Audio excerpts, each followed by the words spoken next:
वृक्षे वामृतात् स्वाहा।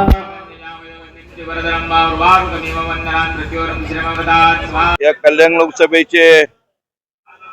लाडके खासदार ज्यांना आपण विकास पुरुष असं संबोधला जातो, असे आमचे आदरणीय नेते सन्माननीय खासदार श्रीकांतजी शिंदे साहेबांचा वाढदिवस आणि त्याचबरोबर 9 तारखेला असलेला महाराष्ट्र राज्याचे लाडके माजी मुख्यमंत्री आणि तमाम महाराष्ट्रातल्या लाडक्या बहिणींचा लाडका भाऊ एकनाथजी शिंदे साहेब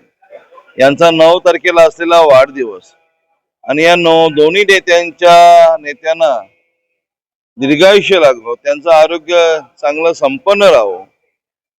गोरगरिबांची सेवा त्यांच्या हातून अजून घडो। कारण दिवस रात्र हे दोन्ही नेते लोकांसाठी, गोरगरिबांसाठी, दीनदुबळ्यांसाठी, शेतकऱ्यांसाठी, युवा असेल, महिलांसाठी असेल अहोरात्र मेहनत करणारे दोन्ही नेते आणि मग त्यांना चांगलं आयुष्य त्यांचं राहावं यासाठी डोंबिवली शिवसेना शहर शाखा, कल्याण ग्रामीण शहर शाखा या दोन्ही शाखेच्या माध्यमातून आम्ही सर्व शिवसेनेचे पदाधिकारी यांच्या माध्यमातून आज आपल्या पंचक्रोशीत नावाजलेलं हे पिंपेश्वर महादेव मंदिर इथे आम्ही महामृत्युंजय जपाचं आयोजन करण्यात आलेलं आहे आणि मोठ्या प्रमाणात त्यांना दीर्घायुष्य लाभो अशा आम्ही भगवंत शंकराच्या चरणी आम्ही महामृत्युंजय जप आयोजित केलेला आहे आणि मोठ्या प्रमाणे आम्ही त्यांचा वाढदिवस साजरा करत आहोत। माननीय खासदार त्यांना आम्ही विकास पुरुष बोलतो, इन्फ्रामॅन बोलतो, त्यांचा आज 4 फेब्रुवारी वाढदिवस आणि त्यानंतर 9 फेब्रुवारी हा महाराष्ट्राचे लाडके उपमुख्यमंत्री तथा महाराष्ट्राचे लाडके भाऊ सन्माननीय एकनाथ शिंदे साहेबांचा वाढदिवस। हिंदुत्वाच्या विचारांवर चाललेलं हे आमचं सन्माननीय शिंदे कुटुंबीय बाळासाहेबांचे विचार घेऊन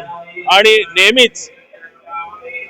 गोरगरिबांच्या मदतीला धावून जाणारे आणि या महाराष्ट्राचं ज्यांच्या हातून भवितव्य भलं हे यांच्या हातून घडणारे त्यांना उदंड आयुष्य लाभावं यासाठी समस्त शिवसेना परिवार सन्माननीय आमदार आमचे राजेशजी मोरे साहेब यांच्या या नेहमी म्हणजे सालाबादप्रमाणे यंदा देखील दरवर्षी आम्ही हा महामृत्युंजय मंत्र हा आयोजित करतो आणि त्यांना दीर्घ आयुष्य लाभो यासाठी आम्ही समस्त शिवसैनिक हे प्रार्थना करत असतो। यावर्षी देखील ही सुरुवात आहे। यंदाच जरी सन्माननीय उपमुख्यमंत्री स्वर्गीय अजितदादा हे स्वर्गवासी झाले तरी वाढदिवस हा साधेपणाने साजरा होणार आहे आणि सन्माननीय आमचे दोन्ही शिंदे पिता पुत्र आमचे लाडके नेते यांच्या दीर्घ आयुष्यासाठी आम्ही सर्व शिवसैनिक आम्ही एकत्र आलेलो आहोत।